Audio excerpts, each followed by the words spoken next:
Actually, can you get a little more light? Can you get a little more light? A little more light? Yeah. Yeah, there we go. All right, awesome. Here we go. Welcome to Anime Knockoffs and Asian remakes you've never heard of, hopefully.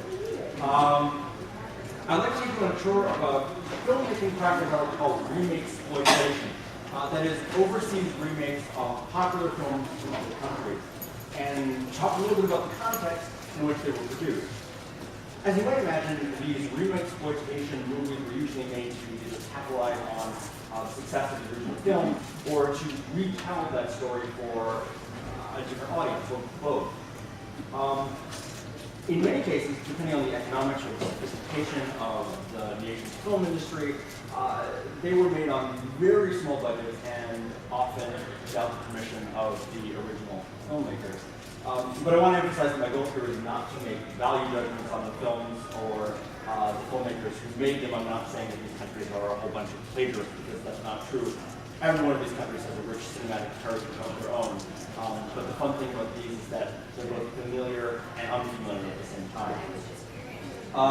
And that being said, none of the movies that I'm showing need to be treated with dire seriousness, because the filmmakers who created them certainly did not have that kind of seriousness in mind, and certainly these films are not more serious than what they're based on.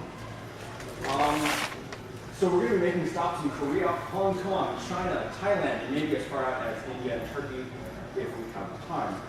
So, Korea. In 1945, can you guys hear me okay? I know I'm kind of talking in all directions and away from you guys, which that's probably okay.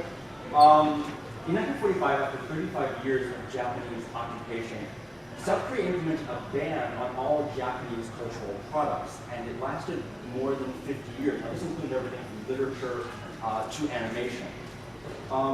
Nevertheless, some of that pop culture sort of seeped its way into Korea, and some enterprising filmmakers and animation companies in Korea started making their own copycat versions of popular anime characters and franchises. Series like Mobile Suit Gundam and Macross all found their way to some extent into these films. The first of these was Robot Taekwon V.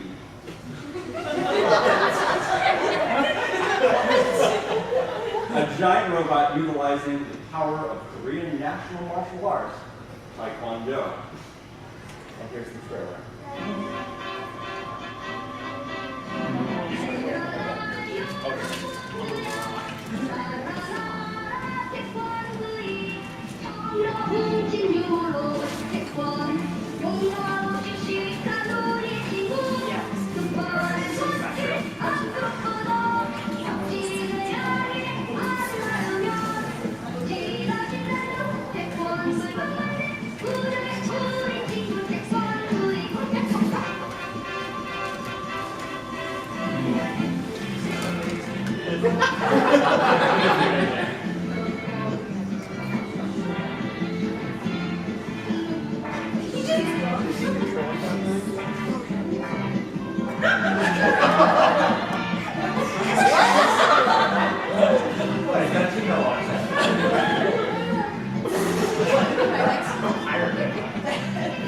Thanks, Joe.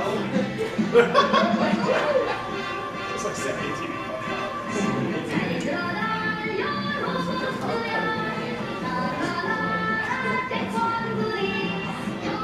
You know, it's so well in the video, the audio. Yeah.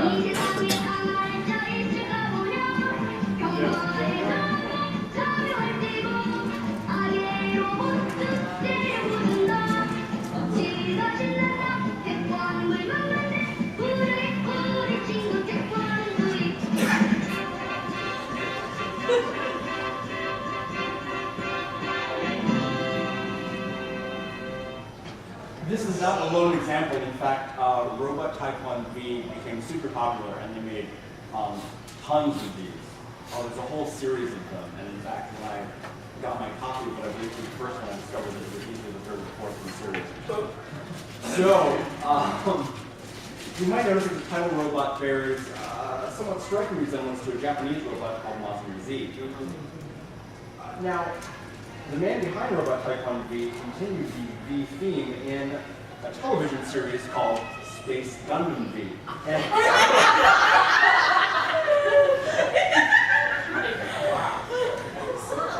surprisingly, the series is not at all related to Mobile Suit Gundam, but rather lifts elements from Macross and Brave Raideen. And it's in here. I apologize for the quality of some of these, they're sourced from all over the place.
I need to get from here to over there in space. Can you just give me a push? Thanks. There were a lot of Korean anime films like this, many of which have faded into obscurity. But a handful of them were bought by an enterprising producer in Hong Kong named Joseph Lai, who dubbed them into English haphazardly, of course, and released them internationally. Here are a few of them.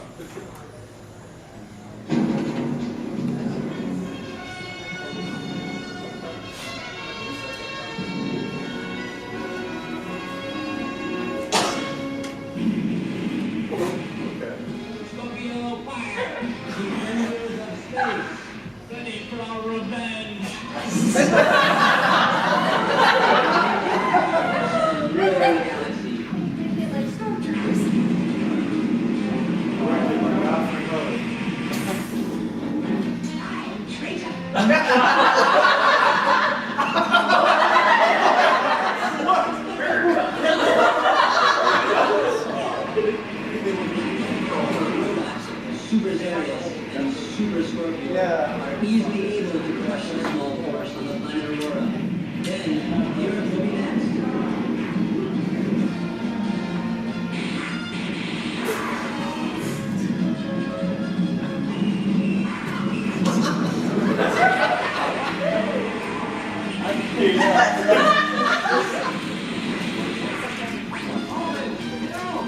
It's up to Henry and Mary. Only think that can save them from this trip.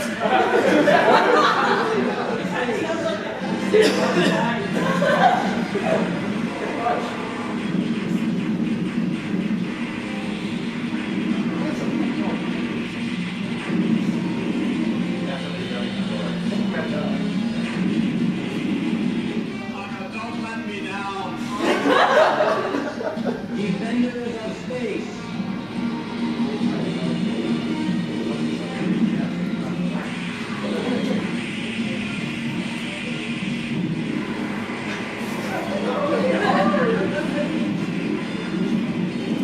This exciting saga about Defenders of Space is coming soon.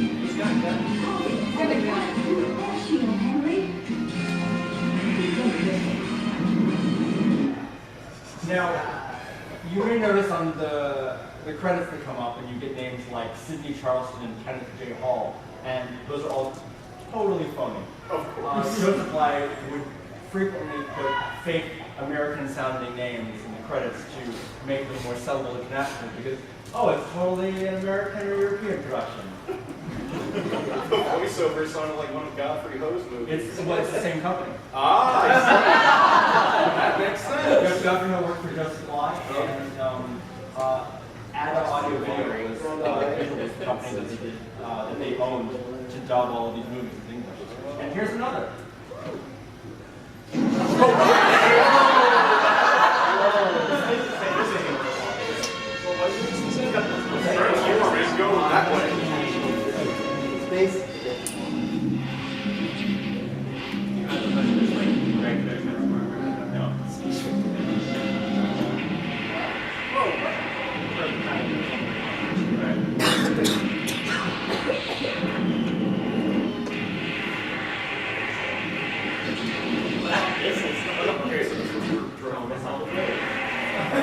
Once they get really hard.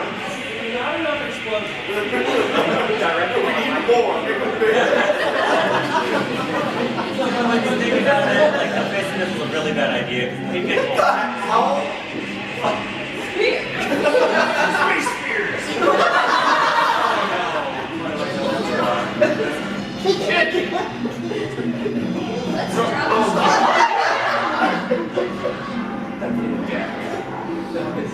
They have a lid on it. It's going crossbones.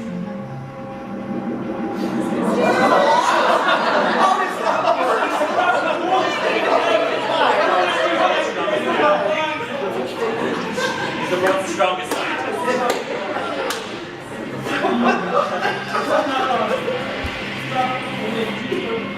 Very obvious. He's separated by 40 blows. I know.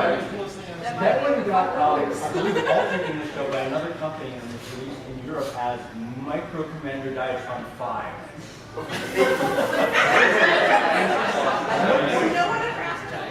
At no point in space transport was the actual space. All of that space that you saw was inside the body of a little girl. Isn't that like It's like Magic School Bus. Wasn't it obvious? Well, I guess at least how people are in Korea. Yes. But wait, there's more. Not protectors of the universe. No. Of the universe.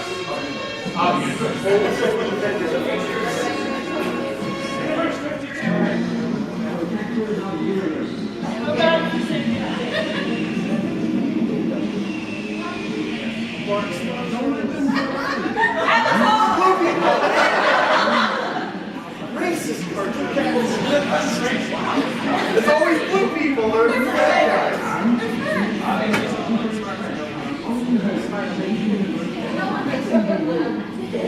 Oh, man.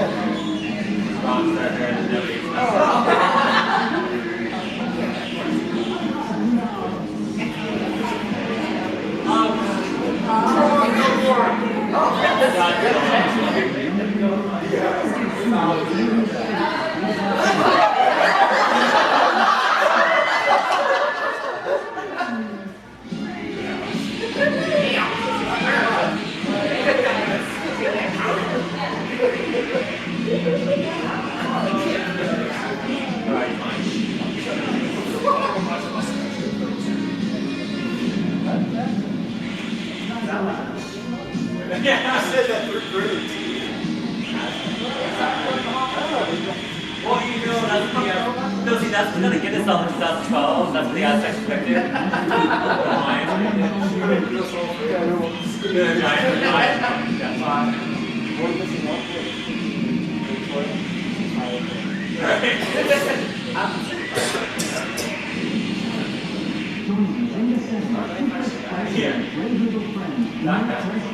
Oh, wow, that was awesome. Oh my god!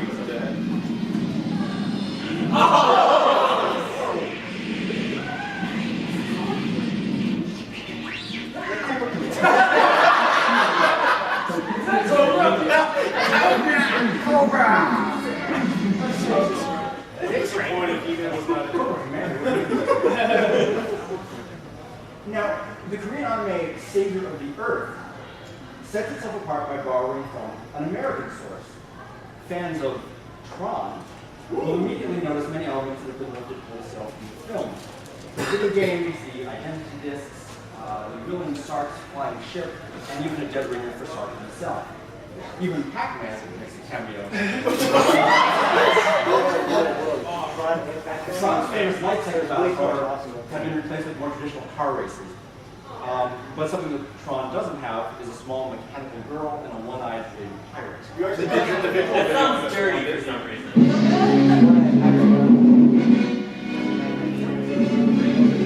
But it's kind of like the imperial baby from Yeah. that's fake.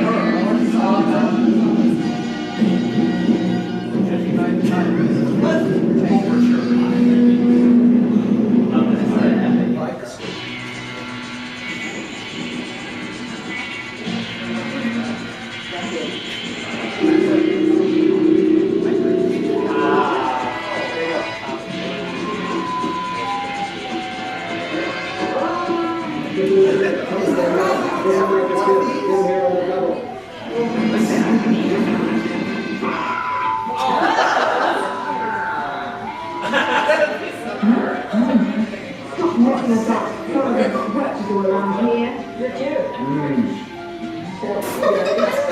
Don't smile ever. Life of playing games? I love to play games.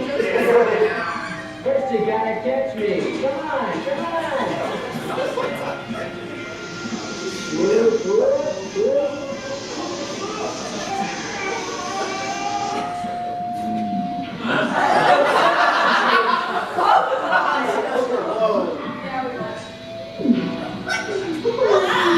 You're cute. Get him out.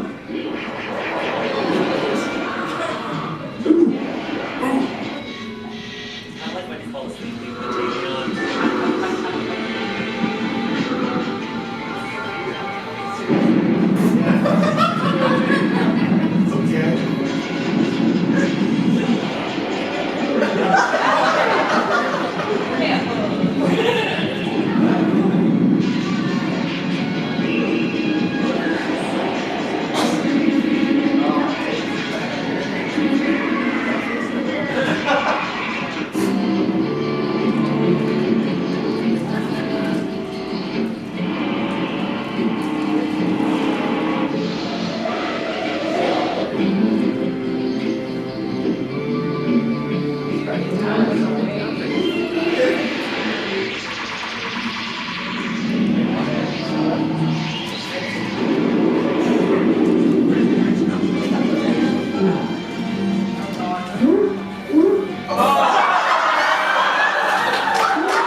But there's more to this story.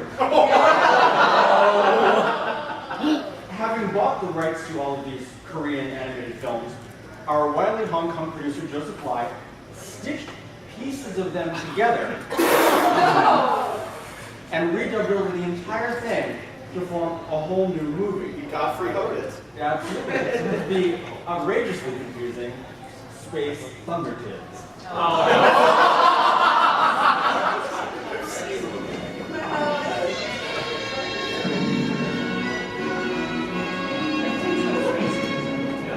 Space Thunder Kids. Evil forces of the Dark Emperor threaten the entire universe.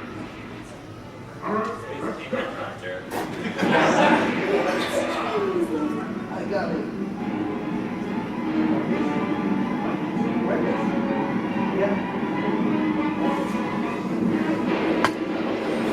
It's a space balloon.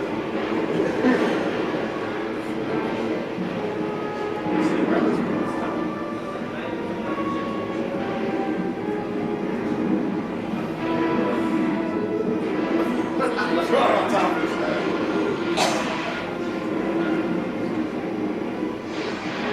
Attention, everyone to your battle stations and prepare to attack the Dark Emperor's fleet. Space Thunder Kids. And evil, freedom, and oppression.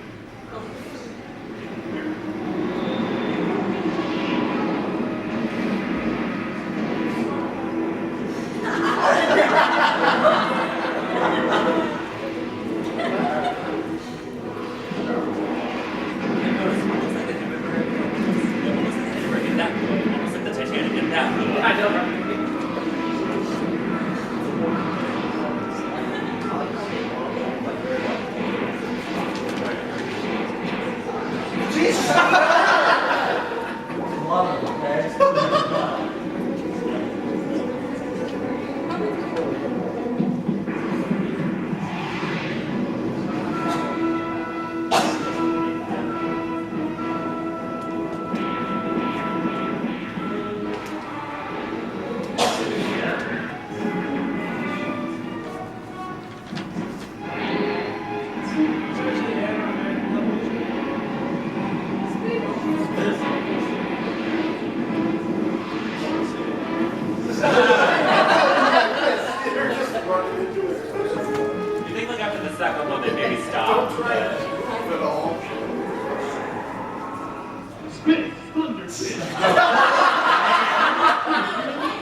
another one I wish I could show you a clip from called Solar Adventure, in which it starts off in live action and then everyone suddenly turns into a cartoon. Meanwhile, Kim Jong-il's dad, Kim Il-sung, teams up with aliens to take over the world. I am not kidding you, I can't make this up. That's funny, That actually happened. Okay. So, speaking of Hong Kong, Hong Kong had its fair share of remake exploitation as well. When Dino De Laurentiis' 1976 remake of King Kong came out, the famous Hong Kong-based studio, the Shaw Brothers, saw dollar signs. So they decided to produce their own take on the story, and to bring it to life, they enlisted the help of the Japanese, who are unquestionably the leading experts on giant monsters.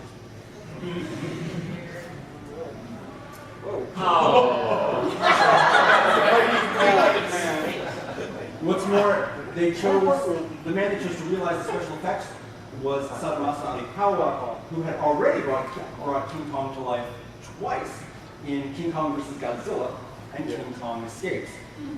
And so together, the mighty Peking Man was born.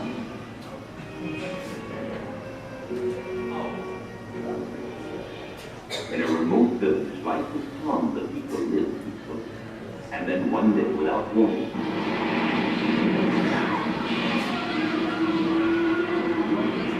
this creature is only an animal, and we could work out a plan to outwit it. I know a hunter. He just lost his girl. He wants to get away. You want her? Well, take her. Oh, God, no. You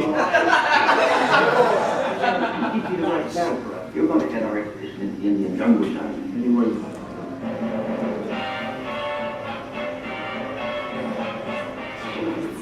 Don't kill him. Why not? You want to get the man.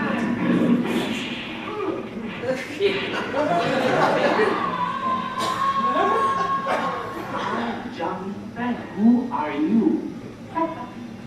Mama.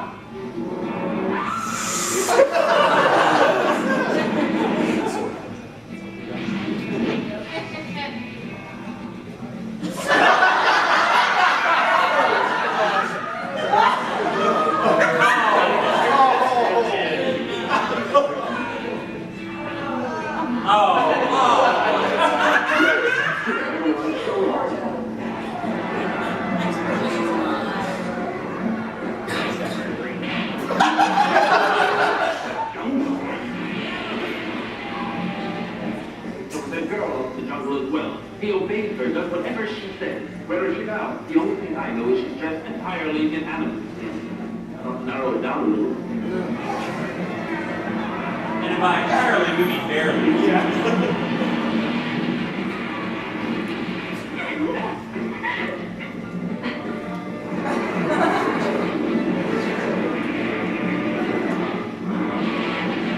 We go back to the jungle.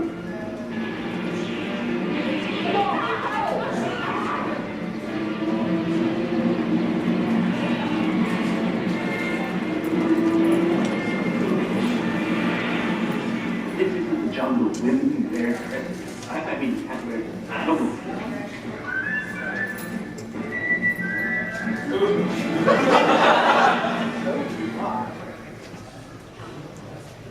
I wanted to show you one movie from mainland China. It's probably the most legitimate remake exploitation film you'll see in this entire presentation.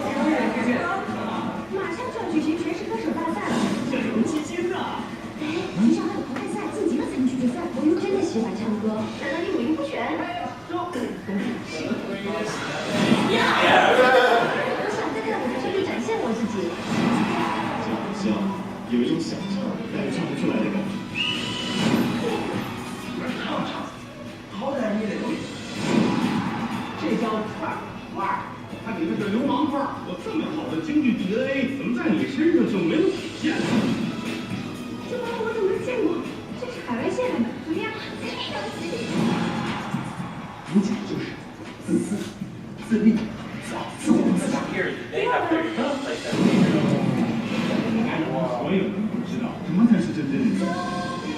的迪士尼影片呈现，跃上舞台。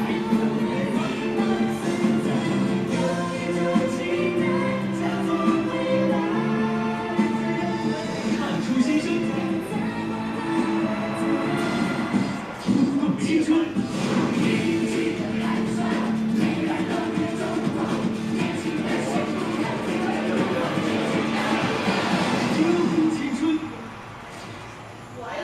I don't know.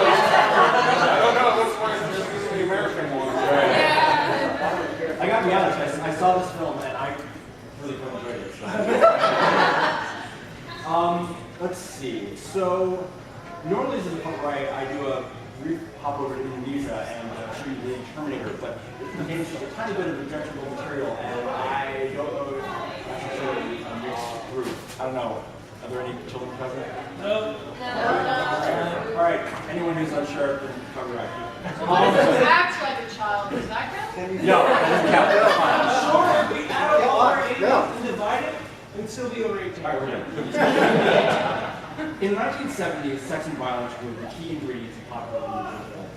This was much to the dismay of the Indonesian censors, of course, who were, along with the rest of the government, they all sort of condemned these sexploitation films. And it was not uncommon for filmmakers to send the censors an edited version of their movies without the offensive material, and then edit it back in after they received the right rating. But things got interesting after the government took over the role of marketing Indonesian films overseas. They began attending festivals and discovered that the art films that they had bought weren't selling. What foreign buyers wanted was sex and violence. Thus, enter films like Lady Terminator, also known as Nasty Hunter. It's just like Terminator, but without robots. Sometimes the past should be left to memory, to gather dust within the covers of recorded time. Why is the job 100 years I'll have my revenge on your great-granddaughter. The secret, the South Sea Queen, will live in great danger of the soul. Oh, yes, I will. But how is she to know? Meet Tanya, an American anthropologist who travels to Indonesia in search of truth.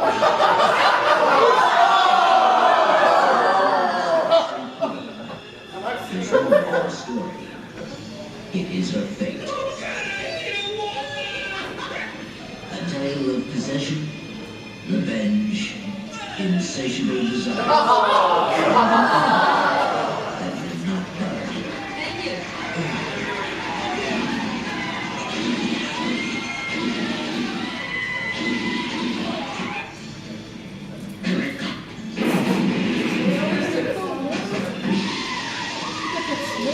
And woman cannot die, because she has the spirit of the South Sea Queen.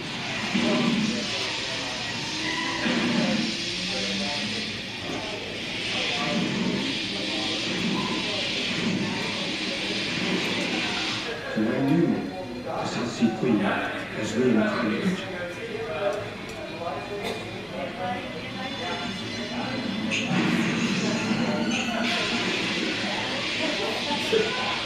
Where is Eric? Where?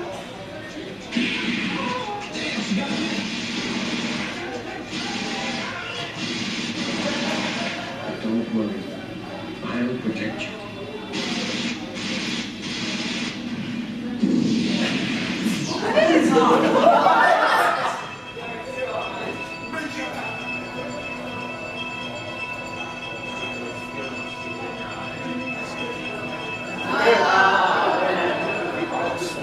They even got the eye cuttings.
There's Sucks, bro. one big quick stop in Thailand for this one because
I'm not gonna lie, that movie's amazing. It looks better than the... Yeah, it's great. It has even less of a, it has even more of a sense of humor about itself. Now, India. India currently produces more than 800 movies a year. Compare that to America. In 2008, we only released about 600. Now, there's something I've been dying to show you. Take a look at this 2-minute clip and see if you can work out what other movie this looks like. Look really closely.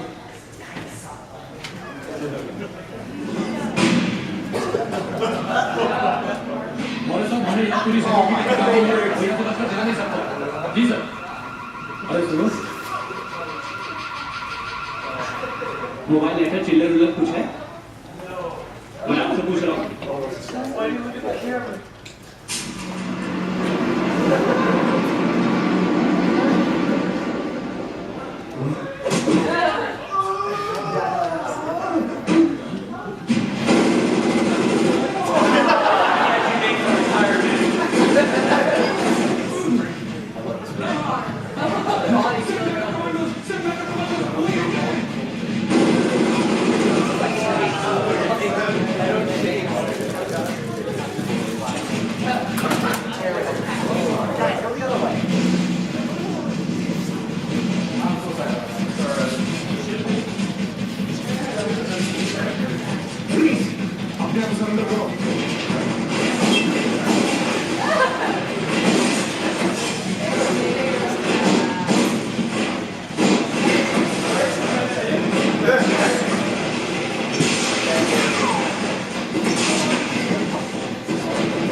Go to the directory. I'm in the wrong building.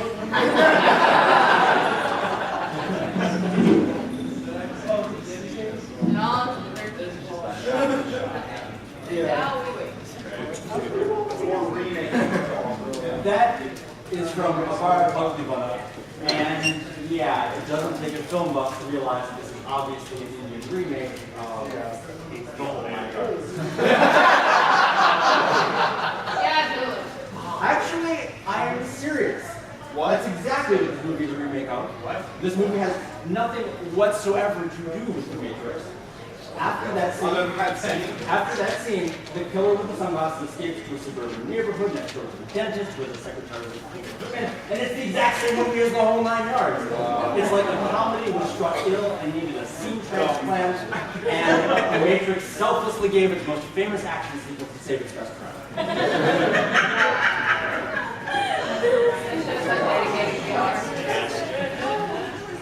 But let's back up a little bit. In the 70s, India's film industry, Bollywood, started making more movies per year than Hollywood. And by the 1980s, the cost of making films was completely rising. One of the common practices at the time was to squeeze as many big names into one movie as they possibly could, but that made them even more expensive. Moreover, 75% of finished films couldn't find distribution, and that made filmmaking a huge financial risk. One of the ways to reduce that risk was to copy proven Hollywood successes. Vikram Bhatt, the man who made that remake of The Whole 9 Yards, makes no bones about it. He says, financially, I would be more secure knowing that a particular piece of work has already done well at the box office. And there are other perks of copying Hollywood films. Take, for example, this Bollywood version of Superman. Director B. Gupta didn't need to shoot expensive special effects sequences because Richard Donner had already shot them for his Superman film.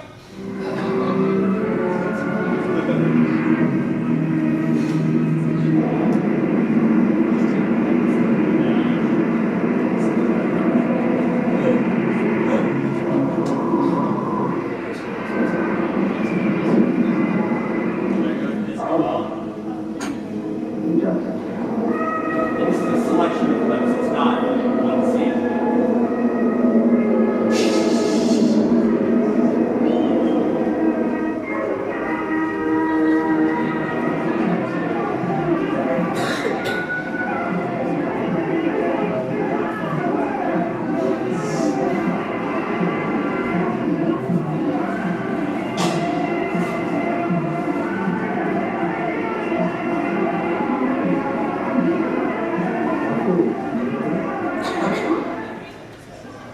You'll see they spliced in clips from the American Superman film, and as you probably noticed, the image quality of the Hollywood footage is kept low enough so you can't really tell it's not the Indian actors.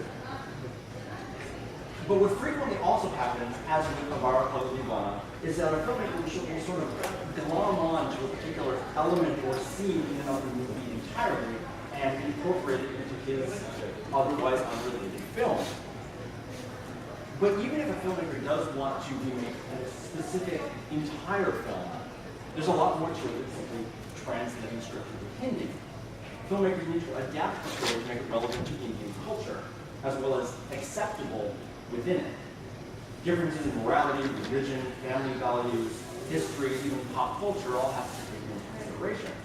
And censorship is another major issue because India has far stronger censorship regulations than America. So we get is really a cultural translation rather than a direct copy. Take, for example, Doom, a Bollywood adaptation of The Fast and the Furious. Hang on a second. Well, the original Fast and Furious is basically about shiny cars and sex appeal, and follows some pretty morally ambiguous characters. Doom translates it into a much simpler good versus evil story. The sex appeal is still there, but it's handled a little bit differently. Now, here's a clip from the film, and see what happens when our hero Ali sees the screen. सुनी है ना? हाँ. Ali?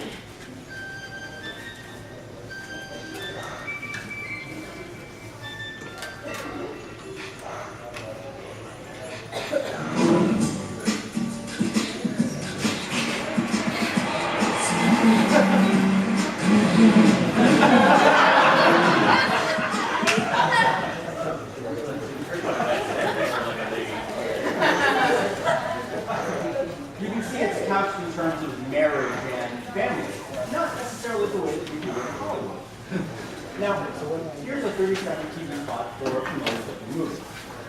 Welcome to Fight Club. That is easy. No weapons.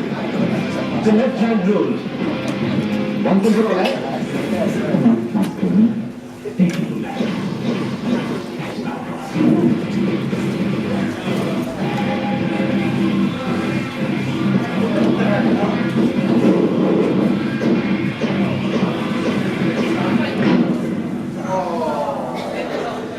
Now, here's another promo for the exact same film, and let me know if it looks quite as familiar this time.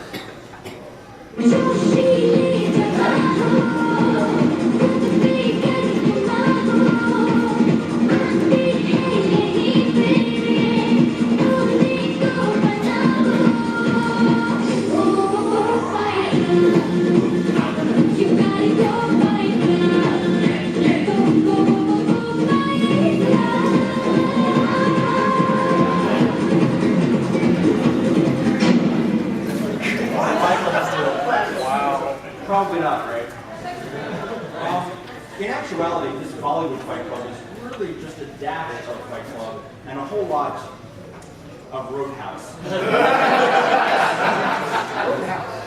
The Fight Club in this movie isn't an organization, but a place where college students settle their arguments by fighting. And the whole thing is forgotten rather quickly in order to make room for the Roadhouse talk about cleaning out the riffraff in a local bar. And while it may sound kind of weird, well, a movie about a violent anarchic gang that commits large-scale acts of vandalism and destruction probably wouldn't strike the same chord with the Indian public. And there's a lot of sexual content in the original Fight Club that definitely wouldn't have to censor. Now, there are hundreds of other Bollywood remakes of American films.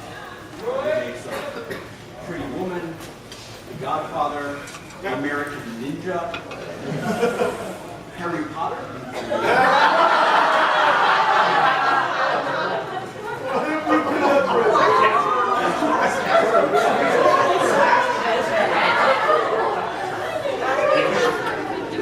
And even The Silence of the Lambs, in which the Hannibal Lecter character at one point sings and dances in a Zorro costume. And if you ask me, I think it missed a huge opportunity with that album. He was Zorro. I know, right? So we're running low on time here, so I think I'll stop with India.